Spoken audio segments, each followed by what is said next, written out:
ಎಲ್ಲ ವಿಡಿಯೋಗಳು ಏನೇನು ಹರಿದಾಡ್ತಾ ಇದೆ ಅನ್ನೋದನ್ನ, ಮಾಧ್ಯಮಗಳಲ್ಲಿ ಏನೇನು ಚರ್ಚೆ ಆಗಿದೆ ಅನ್ನೋದನ್ನ ನೋಡಿದಂತ ಸಂದರ್ಭದಲ್ಲಿ ಮಾನ್ಯ ಶಾಸಕರು ನೇರವಾಗಿ ಡಿ.ಕೆ. ಶಿವಕುಮಾರ್ ಅವರ ಮೇಲೆ ಮತ್ತು ನನ್ನ ಮೇಲೆ ಮತ್ತು ನಮ್ಮ ಪಕ್ಷದ ಕಾಂಗ್ರೆಸ್ ಪಕ್ಷದ ಪರಾಜಿತ ಅಭ್ಯರ್ಥಿ ಕುಸುಮಾ ಅವರ ಮೇಲೆ, ಅವರ ತಂದೆ ಮೇಲೆ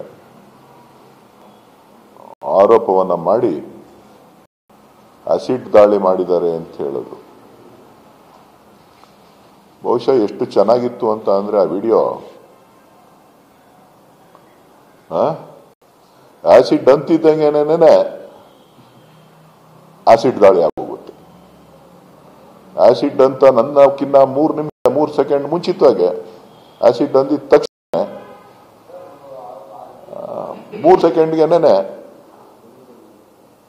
ಮೊಟ್ಟೆನಲ್ಲಿ ದಾಳಿ ಆಗುತ್ತೆ. ಸೊ ನಾನು ಅನ್ಕೊಂಡೆ, ಬಹಳ ನೋಡಿದೆ, ಆಘಾತ ಆಯ್ತು ನನಗೆ. ಕನ್ನಡ ಚಿತ್ರರಂಗದ ಅಧ್ಯಕ್ಷರಾಗಿ ಸೇವೆ ಸಲ್ಲಿಸಿದವರು, ಜೊತೆಗೆ ನಿರ್ಮಾಪಕರಾಗಿ ಕೆಲಸ ಮಾಡಿದವರು, ಅವಾಗ ಸ್ಕ್ರಿಪ್ಟ್ ಬರಿತೀನಿ ಅಂತ ನನ್ನ ಹತ್ರ ಇದ್ದಾಗ ಹೇಳ್ತಿದ್ರು. ಕಥೆನೂ ತಿರ್ಚ್ತೀನಿ ಅಂತೇಳಿ ಕುರುಕ್ಷೇತ್ರದಲ್ಲಿ ನಿಮ್ಗೆಲ್ಲ ಗೊತ್ತಿದೆ, ತಿರ್ಚಿರೋಂಥದ್ದು.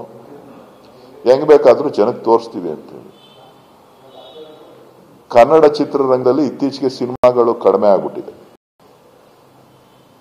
ಒಳ್ಳೆ ಸಿನಿಮಾಗಳಿಲ್ಲ ಅಂತೇಳಿ ನಾನೇ ಯಾಕೆ ನಟನೆ ಮಾಡಬಾರ್ದು ಅಂತ ಹೇಳಿ ಒಳ್ಳೆ ಡ್ರಾಮನ ಸ್ಕ್ರಿಪ್ಟ್ ಮಾಡಿ ನಿಮ್ ಕೈ ಕೊಟ್ಟಿದ್ದಾರೆ.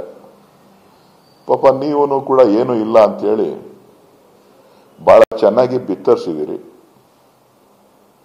ಸೊ ಅವ್ರಿಗೆ ಅಭಿನಂದನೆಗಳು, ತೋರಿಸಿದಂತ ನಿಮಗೂ ಕೂಡ ಅಭಿನಂದನೆಗಳು. ಸೊ ಇದನ್ನ ಪ್ರಧಾನ ಮಂತ್ರಿಗಳಿಗೆ ಪತ್ರ ಬರೆದಿದ್ದೀನಿ, ಹೋಮ್ ಮಿನಿಸ್ಟ್ರಿಗೆ ಪತ್ರ ಬರೆದಿದ್ದೀನಿ ಅಂತ ಹೇಳಿದ್ದಾರೆ. ಪ್ರಧಾನ ಮಂತ್ರಿಗಳಿಗೆ ಪತ್ರ ಬರೆದಿರೋ ವಿಚಾರ ಇರ್ಬೋದು, ಹೋಮ್ ಮಿನಿಸ್ಟ್ರಿಗೆ ಬರೆದಿರೋ ಪತ್ರ ಇದೆ. ಸಿಬಿಐ ತನಿಖೆ ಮಾಡಿಸ್ಬೇಕು ಅಂತನೋ ಏನೋ ಹೇಳ್ದಂಗಿತ್ತು. ಹೌದಾ?